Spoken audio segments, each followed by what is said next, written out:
Hi, welcome to Week 5 edition of Chalk Talk here with Courier Sports Writers. I'm Dave Hanneman. This is Ted Radick to my left and Andrew Williams to my right. Getting ready for another Friday night of football.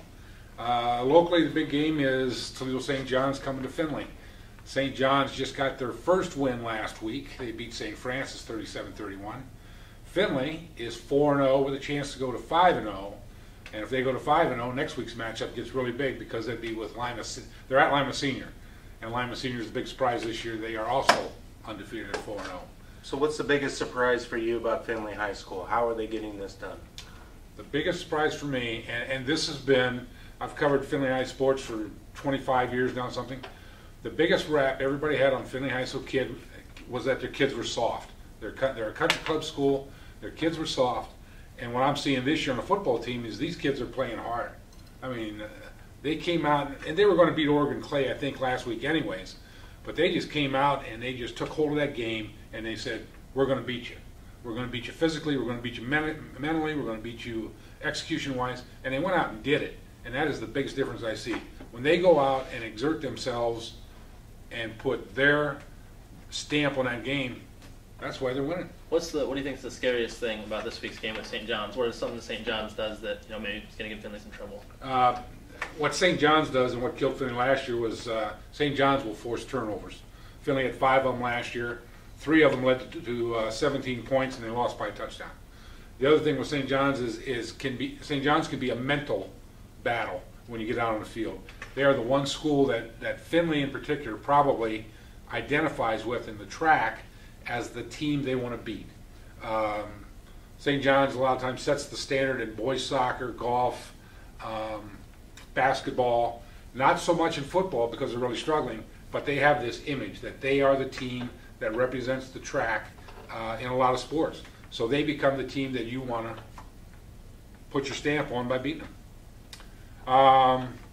BBC games this week. Ted, you're going out to the Lou to see Cory-Rawson and the Wildcats. I've seen this game the past 2 years.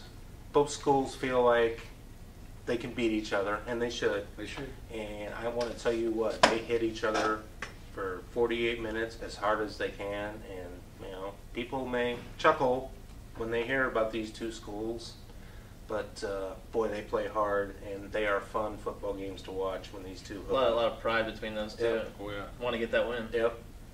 Not only that, but you get to see the best Flaming Baton halftime show. Best halftime show in the BDC, by far. Really?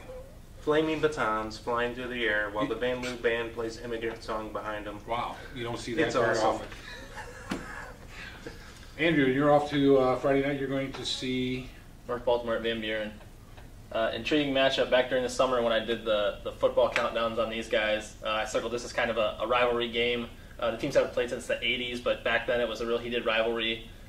Real close together, the two villages are, and they really don't like each other, mainly because they know each other so much. Right. The old saying, familiarity breeds contempt. So, but it's definitely a key game for both teams coming in at 3-1, division game. So it means a lot for both teams and bragging rights too.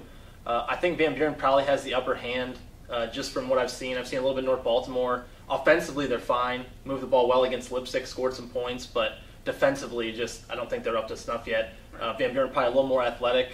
Even though coming off the loss with Arlington last week, even though they got beat 31-0, really didn't get manhandled by Arlington. Arlington's a pretty physical team, and even Coach Leonard from Arlington said he was impressed with how they matched up physically against his team. So I'm going to give the edge a little bit to Van Buren, but it should be an interesting game either way. This is the first division game for North Baltimore? No, they played Lipstick already. That was their first division game, but I believe it might be Van Buren's first division game. Okay, so they're 0-0 in the league, and North Baltimore's 0-1. Okay. Yes. Ironically, when I started at the Findlay Courier, the first high school football game I covered for the Courier, North Baltimore. Van Buren at North Baltimore. Oh, man. Boy, I still remember that. Leather helmets and everything? Leather helmets and everything. A couple other key games we'd like to mention coming up in the Northwest Conference. Ada and Bluffton, rivalry game sort of, two of our area teams going head-to-head. Sure. Both struggling a little bit, but this is a chance for... Good chance to get healthy. Absolutely. This Friday. And another Northwest Conference game is Columbus Grove at Spencerville. And Spencerville's just been pounding teams. So we'll see how that one comes out in a league matchup. Western Buckeye League game, Ottawa-Glandorf is going to Defiance. 4-0 versus 0-4.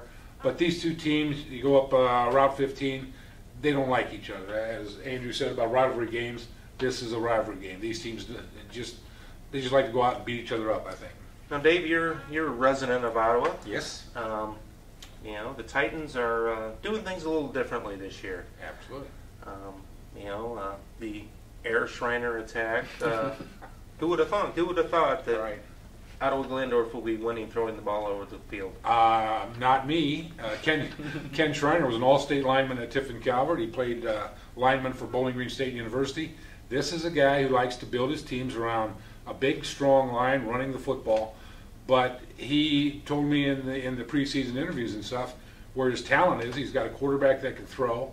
His line is not as big and strong, so they can't hold their running blocks as long. And he's got some great receivers. Zach Kuman's got 9 touchdown passes already. Brad Recker's got 5. And Zach Underbrink, the quarterback, has thrown for 18 touchdowns in 4 games. It is a surprise, but what he's doing is working, and that's Ken Shriner. That's a heck of a coach right there. Play your strengths. And play to your strengths. That's what he does. That'll wrap it up for today. Make sure to go to Courier.com. Check us out at Sports Buzz Ohio, and we'll check you out again next week.